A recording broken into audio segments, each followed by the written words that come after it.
नमस्कार, स्मार्ट मध्य प्रदेश छत्तीसगढ़ में आप सभी का स्वागत है। मैं हूं आपके साथ पल्लवी राजपूत और अब खबरें विस्तार से। छत्तीसगढ़ में हर वर्ष 25 मई को झीरम श्रद्धांजलि दिवस के रूप में मनाया जाएगा। मुख्यमंत्री भूपेश बघेल ने इस संबंध में अधिकारियों को निर्देश जारी किए हैं। 25 मई 2013 को झीरम घाटी में नक्सल हिंसा के शिकार हुए प्रदेश के वरिष्ठ नेताओं, सुरक्षा बलों के जवानों और विगत वर्षों में नक्सल हिंसा के शिकार हुए सभी लोगों की स्मृति में 25 मई को प्रतिवर्ष झीरम श्रद्धांजलि दिवस के रूप में मनाया जाएगा।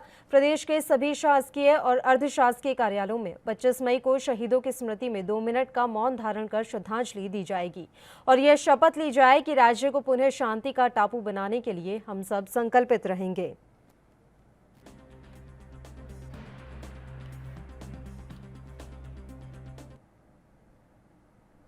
छत्तीसगढ़ सरकार ने लॉकडाउन के दौरान प्रदेश के श्रमिकों को रोजगार देने के लिए एक कदम और आगे बढ़ाया है। प्रदेश के नवगठित 704 ग्राम पंचायतों में श्रमिकों को रोजगार दिया जाएगा। इसके लिए प्रत्येक ग्राम पंचायत में पंचायत भवन बनेंगे। इसके लिए पंचायत एवं ग्रामीण विकास विभाग की ओर से 101 करोड़ रुपए जारी किए गए हैं। इन सारे भवनों के निर्माण कार्य के लिए महात्मा गांधी की जयंती 2 अक्टूबर से पहले पूरा करने का लक्ष्य रखा गया है। पंचायत और ग्रामीण विकास मंत्री टी.एस. सिंहदेव ने बताया कि लॉकडाउन के कारण बड़ी संख्या में श्रमिक वापस लौट रहे हैं। ऐसे में उनके सामने रोजगार एक बड़ी समस्या है। मनरेगा और ग्राम स्वराज योजना के अंतर्गत होने वाले पंचायत भवनों का निर्माण श्रमिकों के लिए ढाल जैसा काम करेगा। प्रत्येक भवन के निर्माण के लिए लगभग 14 लाख रुपए अनुमोदित किए गए हैं।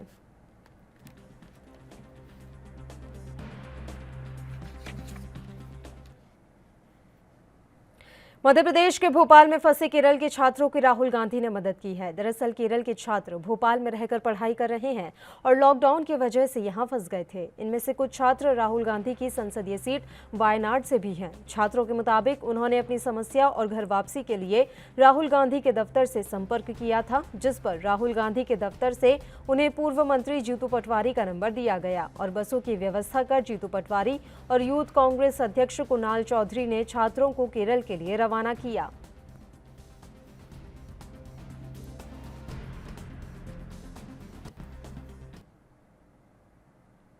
मध्य प्रदेश के इंदौर में प्रेमचंद गुड्डू की नाराजगी पर सियासी घमासान लगातार जारी है। बीजेपी के महासचिव कैलाश विजयवर्गीय ने उन्हें लेकर एक बड़ा बयान दिया है। विजयवर्गीय ने कहा कि पार्टी में गुड्डू को अपेक्षा के अनुरूप सम्मान, गुड्डू की अपेक्षा भी ज्यादा थी और उनकी कुछ उपेक्षा भी हुई, लेकिन उन्हें धैर्य रखना चाहिए था। कैलाश विजयवर्गीय ने कहा कि राजनीति में कुछ कह भी नहीं सकते, कभी कभी ऐसा हो जाता है, लेकिन अगर प्रेमचंद गुड्डू थोड़ा धैर्य रखते तो उनका नुकसान नहीं होता। उनकी अपेक्षा भी ज़्यादा थी और थोड़ी सी उपेक्षा भी हो गई उनकी। तो ठीक है, ये तो राजनीति में अब कुछ कह नहीं सकते, पर कभी कभी ऐसा हो जाता है। थोड़ा उनको धैर्य रखना, तो उन्होंने धैर्य नहीं रखा, इतनी सी बात है। सम्मान नहीं मिला बीजेपी में, ऐसा नहीं बताया। मतलब ऐसा है कि वो अपेक्षा जो कर रहे थे उस अपेक्षा के अनुरूप सम्मान नहीं मिला। तो अब मैं कह रहा हूँ ना, अपेक्षा और उपेक्षा दोनों के बीच में एक तालमेल होना चाहिए। यदि अपेक्षा ज़्यादा हो जाती है तो फिर उपेक्षा लगने लगती है, और इसलिए थोड़ी सी तालमेल की कमी थी। थोड़ा सा धैर्य रखते प्रेमचंद गुड्डू जी तो शायद उनका नुकसान नहीं। छत्तीसगढ़ प्रदेश कांग्रेस कमेटी ने रायपुर एम्स में पढ़ाई करने आए केरल के 63 छात्र छात्राओं को 3 बसों से रवाना किया। ये सभी लॉकडाउन के चलते यहां फंसे हुए थे। प्रदेश कांग्रेस कमेटी ने रवाना हो रहे छात्रों का फूल बरसाकर सम्मान किया। इस दौरान प्रदेश कांग्रेस के अध्यक्ष मोहन मरकाम समेत अन्य कई नेता वहां मौजूद रहे।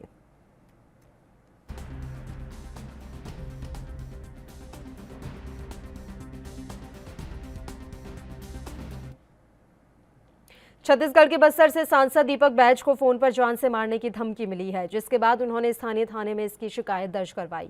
सांसद दीपक बैज ने बताया कि धमकी देने वाला शख्स खुद को नक्सली बता रहा था।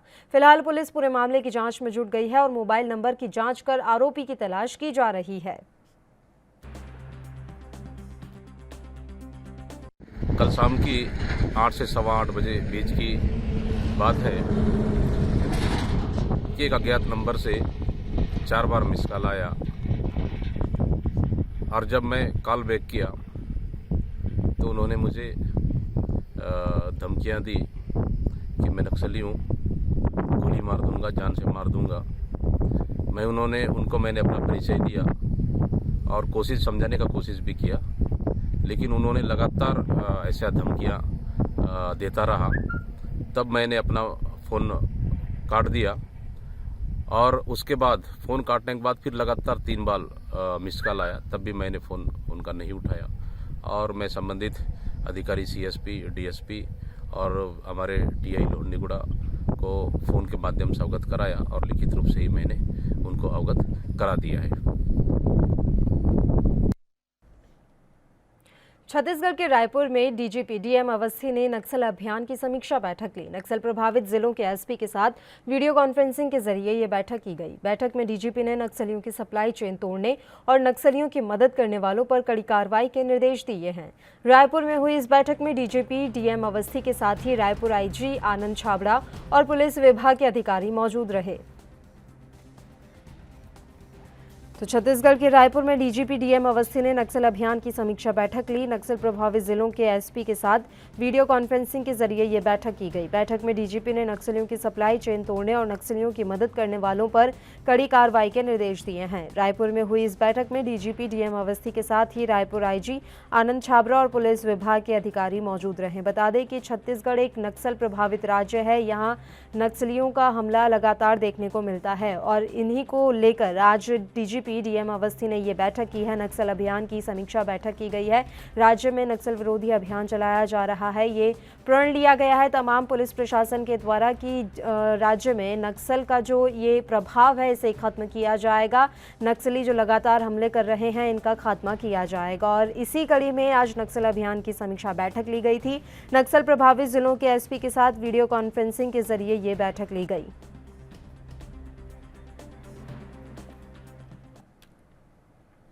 मध्य प्रदेश के उज्जैन में शुक्रवार से प्लाज्मा थेरेपी शुरू हुई। दीपा मध्य प्रदेश की पहली प्लाज्मा डोनर बनी। RD-गार्डी मेडिकल कॉलेज प्रशासन ने दीपा के हाथों से प्लाज्मा सेपरेटर मशीन का शुभारंभ कराया। आपको बता दें कि इससे पहले देश के 60 चुनिंदा अस्पतालों में ही प्लाज्मा थेरेपी होती थी। उज्जैन का RD-गार्डी मेडिकल कॉलेज भी अब चुनिंदा अस्पतालों की लिस्ट में शामिल हो गया है। आपको बता दें कि कोरोना के उपचार में प्लाज्मा थेरेपी को मेडिकल विशेषज्ञों ने काफी उपयोगी माना है। दिल्ली के राम मनोहर लोहिया और लखनऊ के किंग जॉर्ज मेडिकल यूनिवर्सिटी में कोरोना मरीजों के इलाज में प्लाज्मा थेरेपी का उपयोग भी किया जा रहा है। माना जा रहा है कि वेंटिलेटर पर जो कोरोना मरीज हैं उनके उपचार में प्लाज्मा थेरेपी का उपयोग काफी कारगर सिद्ध हो रहा है। इस उपचार के लिए अधिक से अधिक प्लाज्मा डोनेट करने की आवश्यकता है।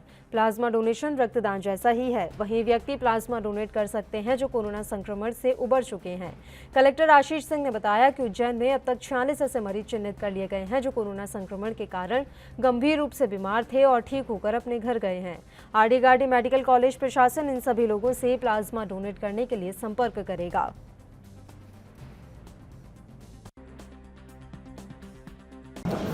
देखिए, आज उज्जैन देश के कुछ उन चुनिंदा शहरों में शामिल हो गया है जहां पर प्लाज्मा थेरेपी की परमिशन जो है वो प्रदान की गई है और अत्यंत खुशी की बात है कि एक हमारी जो कोरोना वॉरियर है और कोरोना विनर है दीपा, आज उन्होंने पहली बार यहाँ पर ब्लड डोनेट किया है जिससे बना हुआ प्लाज्मा जो भी उपचारगत रोगी हैं उनको प्रदान किया जाएगा और पूरे देश भर में अच्छे रिजल्ट्स मिले हैं और मुझे लगता है कि हमारी वैसे भी रिकवरी की जो दर है विगत 2-3 सप्ताह में काफ़ी तेज़ी से ऊपर आई है और इस थेरेपी के बाद में वो दर और भी ज़्यादा तेज़ी से बढ़ेगी।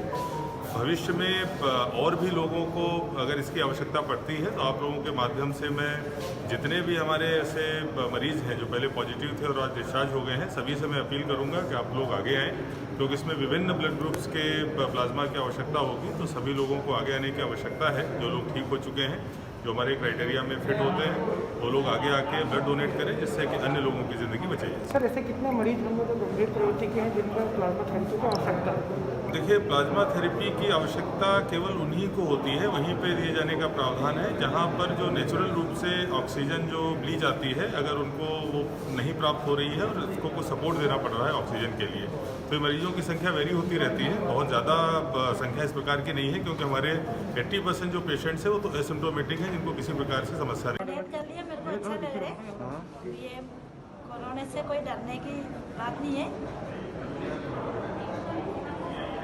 उन मरीजों के लिए क्या संदेश देंगे जो स्वस्थ होकर घर जा चुके हैं जिनकी आवश्यकता है प्लाज्मा की?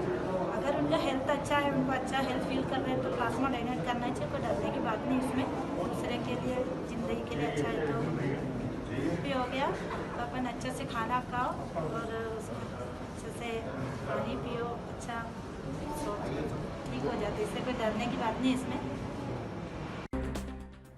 और इस खबर पर ज्यादा जानकारी के साथ हमारे संवाददाता विजेंद्र यादव इस समय फोन लाइन पर जुड़े हुए हैं। विजेंद्र, पूरी जानकारी हम आपसे चाहेंगे। अब उज्जैन में भी प्लाज्मा थेरेपी शुरू हो गई है। जी मैम, उज्जैन में प्लाज्मा थेरेपी शुरू हो चुकी है और जो पहली महिला थी जो कोरोना पॉजिटिव से स्वस्थ होकर निकली थी, उन्हीं का ही प्लाज्मा लिया जा रहा है इसके अंदर और उन्हीं ने ही पहली बार में डोनेट करा है। विजेंद्र, ये जानकारी हम आपसे चाहेंगे कि अभी तक कितने मरीजों को चिन्हित किया गया है जो कि प्लाज्मा डोनेट कर सकते हैं? ऐसे कोई मरीजों को चिन्हित नहीं किया गया है, लेकिन उसमें यह है कि जिन जिन लोगों को प्लाज्मा थेरेपी के द्वारा ठीक किया जा सकता है और उन सभी लोगों को प्लाज्मा थेरेपी के द्वारा ठीक करने की कोशिश की जाएगी। बताया जा जी विजेंद्र, बताया जा रहा है कि उज्जैन में अब तक ऐसे 46 मरीज चिन्हित किए गए हैं जिनसे आरडी कॉलेज जो है संपर्क साध रहा है ताकि वो आकर अपना प्लाज्मा डोनेट कर सकें।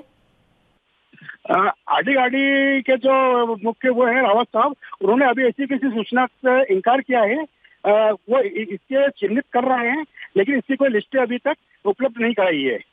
ठीक है विजेंद्र, इस थेरेपी से पूरे राज्य को कितना फायदा होगा? अधिक से अधिक इससे पेशेंट ठीक होंगे और जो प्रतिरोधक क्षमता होगी वो बढ़ने के चांसेस में रहेंगे। इससे पूरे राज्य को अच्छा खासा बहुत फायदा होगा।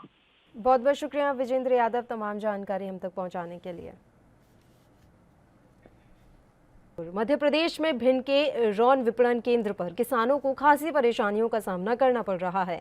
2 दिन के लंबे इंतजार के बाद भी किसानों की उपज की तुलाई नहीं हो पा रही है, जिसके कारण खरीदी केंद्रों पर अनाज भरकर लाए ट्रैक्टरों की लंबी लाइनें लग रही हैं। वहीं प्रशासन भी इस पर संज्ञान नहीं ले रहा है।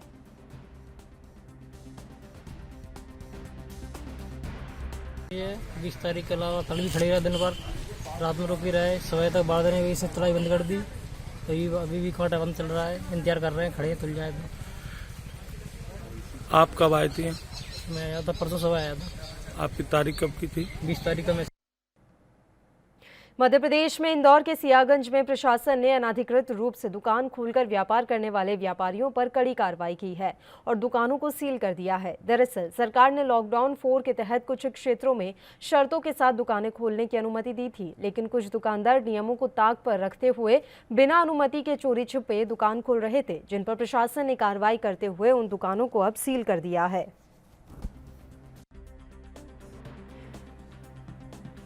तो मध्य प्रदेश में इंदौर के सियागंज में प्रशासन ने अनधिकृत रूप से दुकान खोलकर व्यापार करने वाले व्यापारियों पर कड़ी कार्रवाई की है और दुकानों को सील कर दिया है। दरअसल सरकार ने लॉकडाउन 4 के तहत कुछ क्षेत्रों में कुछ शर्तों के साथ दुकान खोलने की अनुमति दी थी, लेकिन कुछ दुकानदार नियमों को ताक पर रखते हुए बिना अनुमति के चोरी छिपे दुकानें खोल रहे थे, जिन पर प्रशासन ने कार्रवाई करते हुए दुकानों को सील कर दिया है।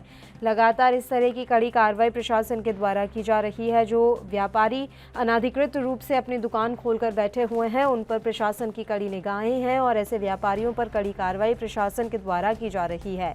आज भी इंदौर के सियागंज में प्रशासन ने ऐसे ही कुछ व्यापारियों पर कार्रवाई की जो अवैध रूप से अपनी दुकानें खोलकर बैठे हुए थे। हालांकि सरकार ने लॉकडाउन 4 के तहत कुछ क्षेत्रों में शर्तों के साथ दुकानें खोलने की अनुमति दी है, लेकिन कुछ दुकानदार नियमों को ताक पर रखते हुए बिना अनुमति के चोरी छिपे दुकानें खोल रहे थे। कलेक्टर महोदय को शिकायत प्राप्त हुई थी कि सियागंज में कुछ अनाधिकृत व्यापारी भी अपना व्यवसाय चालू करे हुए हैं। उस पे से हमारी टीम, श्रृंगार श्रीवास्तव, नगर निगम एडिशनल कमिश्नर, हमारी फूड की टीम यहाँ आई। हमने देखा कि कुछ चल रहे थे और एकदम से बंद करके लोग भागे भी यहाँ से। 3 दुकानें हमने सील की हैं टोटल। अंबिका ट्रेडर्स, अशोक कुमार सेठी, सतनाम ट्रेडर्स। अंबिका ट्रेडर्स को किसी भी प्रकार की कहीं से कोई अनुमति नहीं थी और ये अपना रिटेल का व्यवसाय यहाँ करते पाए गए। इनको ना नगर निगम से अनुमति थी, न जिला प्रशासन से या कहीं और से भी नहीं थी। कोरोना महामारी के चलते कोई गरीब भूखा न रहे, इसके लिए केंद्र और राज्य सरकार के सहयोग से गरीबों को नियमित मिलने वाले खाद्यान्न के अलावा अतिरिक्त खाद्यान्न की आपूर्ति की जा रही है। लेकिन छत्तीसगढ़ में कोरबा जिले के कई खाद्यान्न दुकानों में गरीबों के खाद्यान्न पर डाका मारा जा रहा है। सोसाइटी संचालक और खाद्य विभाग के अधिकारियों की मिलीभगत से खाद्यान्न सामग्री में जमकर भ्रष्टाचार किया जा रहा है, जिसके कारण हितग्राहियों को आधा अधूरा खाद्यान्न मिल पा रहा है। ऐसा ही मामला पौड़ी उपरोड़ा के ग्राम पंचायत कोरबी संध्या में देखने को मिला। इसी को लेकर ग्रामीणों ने इसकी शिकायत कलेक्टर से भी की है। हालांकि लगातार केंद्र और राज्य सरकार के सहयोग से गरीबों को नियमित मिलने वाले खाद्यान्न के अलावा अतिरिक्त खाद्यान्न की आपूर्ति की जा रही है, लेकिन छत्तीसगढ़ के कोरबा जिले में कई खाद्यान्न दुकानों में गरीबों के खाद्यान्न पर डाका मारा जा रहा है। सोसाइटी संचालक और खाद्य विभाग के अधिकारियों की मिलीभगत से खाद्यान्न सामग्री में जमकर भ्रष्टाचार किया जा रहा है, जिसके कारण जो लाभार्थी होने चाहिए उनको आधा अधूरा खाद्यान्न ही मिल पा रहा है। ये मामला पौड़ी उपरोड़ा के ग्राम पंचायत कोरबा सिंधिया में देखने को मिला। इसको लेकर ग्रामीणों ने कलेक्टर से शिकायत भी की है। बताया जा रहा है कि जो दुकानदार है, कोटेदार है, वो पूरा खाद्यान्न नहीं दे रहा। जो तय सामग्री निर्धारित की गई है इन गरीबों के लिए, वो उन तक नहीं पहुंच पा रही है। पहले ही सोसाइटी संचालक और खाद्य विभाग के अधिकारियों की मिलीभगत से घटतौली की जा रही है और ये मामला पौड़ी उपरोड़ा के ग्राम पंचायत कोरबी सिंधिया में देखने को मिला है। ग्रामीणों ने इसकी शिकायत कलेक्टर से की है। तो ये जो अधिकारी हैं वो सरकार की योजनाओं को पलीता लगाने से बाज नहीं आ रहे। किस तरह के यहाँ पे गड़बड़ी कब से कर रहे हैं आप पंचायत? अप्रैल माह से। कुछ लोगों का फरवरी माह में चावल नहीं मिला है, ऐसी शिकायत है। तो आप लोग फरवरी से अप्रैल से कर रहे हैं, तो कितना आपके पास स्टॉक में था? स्टॉक में मेरे पास 242 क्विंटल 53 किलो टेबलेट मेरे को दिखा रहा है और यहाँ गोदाम में एक दाना भी नहीं था। मिट्टी तेल तो बहुत ज़्यादा बता रहा था, 900 के आसपास लीटर स्टॉक में था। स्टॉक में एक बूंद भी नहीं था। और चना भी नहीं था, पूरा जीरो में लिया हूँ। स्टॉक में कितना बता रहा है? स्टॉक जीरो है और टेबलेट में तो काफ़ी रिकॉर्ड बता रहा है। टेबलेट में कितना बता रहा है चना का? चना का लगभग 18 क्विंटल। 18 क्विंटल? हाँ। लेकिन यहाँ था नहीं? यहाँ कुछ भी नहीं था। तो आप इसमें आपत्ति नहीं किए? नहीं, इसमें मैं आपत्ति उनसे बोला कि आप एक पंचनामा तैयार करके दे दो और यहाँ के प्रमुख व्यक्तियों को भी बुलाया था। उनके समक्ष पंचनामा बनाए और सभी के समक्ष लिया हूँ प्रभार। मतलब जिसमें दर्शाया गया कि कुछ नहीं, जीरो कुछ नहीं है। और वो लोग स्वयं जवाबदारी लिए कि आगे जो भी हुआ है उसका जवाबदार हम स्वयं रहेंगे। तो फूड ऑफिसर को इस चीज़ की जानकारी है? हाँ, इनको दिया था मैंने। आप दे चुके हैं? किसको दिए? गुप्ता मैम को। उनका क्या कहना जी? उनका उस साल मेरे पास नंबर नहीं था जब मैं नया था और सचिव साहब से मैं संपर्क किया तो सचिव जी बताए उनको, तो मैडम भी देखी रिकॉर्ड, उसमें भी 242 क्विंटल 53 किलो बता रहा था। तो मैडम का क्या कहना उसमें? तो आप एक पंचनामा तैयार करवा लो, उसके बाद आप बांटना चालू करो। कुछ 40 में देते रहे, तब 10 रुपये उतारिन है तो 30 में देते हैं। मैं 100 दे है तब मला 3 लीटर 10 और 10 रुपये फिर। अप्रैल महीना से फ्री में चावल मिल रहा है? हाँ, वाला पैसा नहीं दे। तो कितना मिल रहा है? मला 35 किलो। कितने सदस्य हो? हम 6 सदस्य में 35 किलो। हाँ। फ्री वाला? हाँ। और अतिरिक्त वाला 25 किलो मिल रहा है। अप्रैल का मिला है, मई जून का अब कौन जाने का के मिले। छत्तीसगढ़ के सुकमा में सुरक्षा बलों को बड़ी सफलता मिली है। जवानों ने 2 नक्सलियों को गिरफ्तार किया है। नक्सलियों पर पुलिस पर हमला, आईईडी लगाना, हत्या, लूटपाट के कई मामले में आरोपी थे।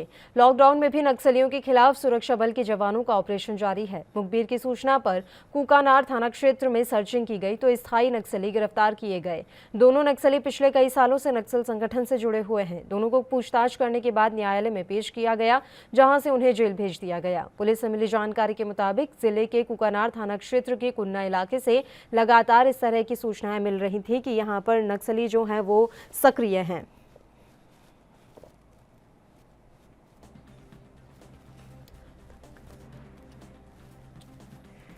तो छत्तीसगढ़ के सुकमा में सुरक्षा बलों को एक बड़ी सफलता हाथ लगी है। जवानों ने 2 नक्सलियों को गिरफ्तार किया है। नक्सलियों पर पुलिस पर हमला, आईईडी लगाना, हत्या, लूटपाट के कई मामले इन नक्सलियों पर दर्ज थे, जिन पर आज इनकी गिरफ्तारी की गई है। लॉकडाउन में भी नक्सलियों के खिलाफ सुरक्षा बलों के जवानों का ऑपरेशन लगातार जारी है। मुखबिर की सूचना पर कुकानार थाना क्षेत्र में सर्चिंग की गई तो ये दोनों स्थानीय नक्सली गिरफ्तार किए गए। बताया जा रहा है कि दोनों नक्सली पिछले कई सालों से नक्सल संगठन से जुड़े हुए हैं। दोनों को पूछताछ करने के बाद न्यायालय में पेश किया गया, जहां से न्यायालय ने इन्हें जेल में भेज दिया। पुलिस से मिली जानकारी के मुताबिक जिले के कुकानार थाना क्षेत्र के कुन्ना इलाके से लगातार इस तरह की सूचनाएं मिल रही थी कि यहां पर नक्सली सक्रिय हैं और आज सर्चिंग के दौरान इन दोनों नक्सलियों को गिरफ्तार किया गया है। मध्य प्रदेश के इंदौर शहर में 83 नए मरीज मिले, जबकि 2 की मौत हो गई। इसके साथ ही शहर में कुल संक्रमित 2933 हो गए हैं। मृतकों का आंकड़ा 111 पर पहुंच गया है। 926 सैंपल में से 841 की रिपोर्ट नेगेटिव आई है। इधर 102 मरीज डिस्चार्ज भी हुए। अब तक जिले में 1381 लोग कोरोना को हराकर अपने घर लौट चुके हैं। इन सब के बीच कलेक्टर ने साफ कर दिया है कि शाम 7 बजे के बाद शहर में और भी ज्यादा सख्ती होगी। जरूरी सेवाओं को छोड़कर किसी को भी बाहर निकलने की परमिशन नहीं है। यहां तक कि शाम 7 बजे होम डिलीवरी भी नहीं होगी। रिपोर्ट के अनुसार शहर में अब तक 28,351 लोगों की जांच रिपोर्ट आ चुकी है। इनमें से 2,933 संक्रमित पाए गए हैं। शहर में अब भी 1451 लोग अलग अलग अस्पताल में भर्ती होकर कोरोना का इलाज करवा रहे हैं। गार्डन और होटल में क्वारंटीन किए गए 2,608 लोगों को घर रवाना कर दिया गया है। तो ये पूरा जो आंकड़ा है वो हम आप तक पहुंचा रहे हैं मध्य प्रदेश के इंदौर शहर का, जहां मध्य प्रदेश का इंदौर शहर हॉटस्पॉट बना हुआ है। यहां लगातार कोरोना के नए मामले सामने आ रहे हैं। अब एक बार फिर से 83 नए मरीज कोरोना के सामने आए हैं, जबकि 2 मरीज ऐसे हैं जिनकी कोरोना के चलते जान जा चुकी है। 2 लोगों की मौत हो चुकी है। इसी के साथ खाली इंदौर शहर में कोरोना संक्रमितों की संख्या 2,933 हो गई है। वहीं मृतकों का आंकड़ा 111 पर पहुंच गया है। कल कुल 926 सैंपल्स रात तक लगाए गए थे, जिनमें से 841 नेगेटिव और 83 पॉजिटिव आए थे। उन्हें मिलाकर टोटल 2933 अपने पॉजिटिव केसेस हो गए हैं। जहाँ तक आप जो बात कर रहे हैं केसेस बढ़ते जा रहे हैं या निकलते जा रहे हैं, उसका कारण ये है कि हमारा सर्वे सघन सर्वे हम लोग कर रहे हैं। एक एक घर में जाकर लोगों को देख रहे हैं कि कहाँ कहाँ संक्रमण है अथवा उनको कोई लक्षण है। जो मैं शुरू से कहता आया हूँ कि जो भी हमारे पेशेंट्स रहते हैं, जो पुराने पेशेंट्स रहते हैं, इनकी कॉन्टैक्ट ट्रेसिंग बहुत महत्वपूर्ण अंग होता है किसी भी ऐसे इस तरह के संक्रमण में पता करने का कि संक्रमण की क्या स्थिति है किसी क्षेत्र में। तो कॉन्टैक्ट ट्रेसिंग के माध्यम से हम किसी प्राइमरी कॉन्टैक्ट के बाद उसके सेकेंडरी कॉन्टैक्ट को उनको लगातार हम ट्रेस करते जा रहे हैं। और इसके बाद ऐसे क्षेत्रों में भी जो बफर जोन के बाद का क्षेत्र है वहाँ भी हमने लोगों की टेस्टिंग की है और वहाँ भी पॉजिटिव पाए गए हैं। कुछ ऐसे क्षेत्र नए क्षेत्र में भी निकल कर आए हैं जो कि हमें पॉजिटिव मिले हैं। कंटेनमेंट क्षेत्र की बात की जाए सर, तो लगातार जो है वो नई जगहों से पेशेंट मिल रहे हैं, तो आखिरकार कितना चुनौतीपूर्ण है ये दौर? Numbers of containment. हाँ, नंबर का जहाँ तक सवाल है तो कंटेनमेंट क्षेत्र को हमने मर्ज किया है। कई जो बड़े बड़े छोटे छोटे कंटेनमेंट क्षेत्र थे, पास के कंटेनमेंट क्षेत्र की हमने बाउंड्री को मिला दिया है और अब उनको एक साथ कर दिया है। तो कुल मिला के 42 कंटेनमेंट क्षेत्र इस समय हमारे शहर में है। और जहाँ तक आपका ये कहना है कि नए कंटेनमेंट क्षेत्र जो निकल रहे हैं, तो अभी कुछ 2-3 ऐसे क्षेत्र नए उभर कर आए हैं जहाँ पर हमारे नए केसेस अभी काफ़ी मात्रा में निकले हैं। सर, कौन-कौन से इलाके हैं? नेहरू नगर, मल्हारगंज और पाटनीपुरा वाला जो क्षेत्र है, मालवा मिल के आसपास का क्षेत्र जो। छत्तीसगढ़ के भाटापारा जिले में कोरोना के 6 और नए मामलों की पुष्टि हुई है। अखिल भारतीय आयुर्विज्ञान संस्थान रायपुर ने जांच के बाद मामले की रिपोर्ट की सूचना जिला प्रशासन को दी। जिला कलेक्टर कार्तिकेय गोयल ने भी इसकी पुष्टि की है। इन्हें मिलाकर जिले में कुल कोरोना पॉजिटिव केस की संख्या 14 हो गई है। जिले में आज मिले 6 मामलों में 3 पलारी, 2 बिलाईगढ़ और 1 प्रकरण बलौदा बाजार विकासखंड से है। पलारी विकासखंड के ग्राम मोहतरा, रामपुर और कोनारी, बिलाईगढ़ विकासखंड के 2 प्रकरण ग्राम दुरुग से और 1 प्रकरण ग्राम धारशिव विकासखंड बलौदा बाजार से है। इन सभी का सैंपल 19 मई को लिया गया था। 6 प्रकरणों में 2 महिला और 4 पुरुष शामिल हैं। सभी अन्य राज्यों से आए हुए मजदूर हैं और उन्हें गांव के क्वारंटीन सेंटर में रखा गया है। इन सभी मजदूरों का इलाज रायपुर एम्स में किया जाएगा। कलेक्टर ने मरीज मिलने के बाद संबंधित क्वारंटीन सेंटरों को कंटेनमेंट जोन घोषित कर दिया। इससे बाहरी लोगों का इन केंद्रों में अब आना जाना प्रतिबंधित हो गया है। तो छत्तीसगढ़ के भाटापारा जिले में कोरोना के 6 और नए मामलों की पुष्टि हुई है। एम्स रायपुर ने जांच के बाद मामले की रिपोर्ट की सूचना जिला प्रशासन को दी। जिला कलेक्टर कार्तिकेय गोयल ने भी इसकी पुष्टि की है। इन्हें मिलाकर अब जिले में कुल कोरोना पॉजिटिव केस की संख्या 14 हो गई है। जिले में आज मिले 6 मामलों में 3 पलारी, 2 बिलाईगढ़ और 1 प्रकरण बलौदा बाजार विकास खंड से है। पलारी विकास खंड के ग्राम मोहतरा, रामपुर और कोनारी, बिलाईगढ़ विकास खंड के ग्राम दुरुग और 1 प्रकरण ग्राम धाराशिव विकास खंड से है और वहीं 1 बलौदा बाजार से आया है। इन सभी का सैंपल 19 मई को लिया गया था। इन 6 मामलों में 2 महिला और 4 पुरुष शामिल हैं। ये सभी अन्य राज्यों से आए मजदूर हैं और इन्हें गांव के क्वारंटीन सेंटर में रखा गया है। इन सभी मजदूरों का इलाज अब रायपुर एम्स में किया जाएगा। कलेक्टर ने मरीज मिलने के बाद संबंधित क्वारंटीन सेंटरों को कंटेनमेंट जोन घोषित कर दिया है। इससे बाहरी लोगों का अब इन केंद्रों में आना जाना प्रतिबंधित हो गया है। और इसी के साथ इस बुलेटिन में फिलहाल के लिए इतना ही। मुझे दीजिए इजाजत। देश प्रदेश के तमाम ताज़ा और अहम खबरों के लिए आप देखते रहिए ANP न्यूज़। नमस्कार।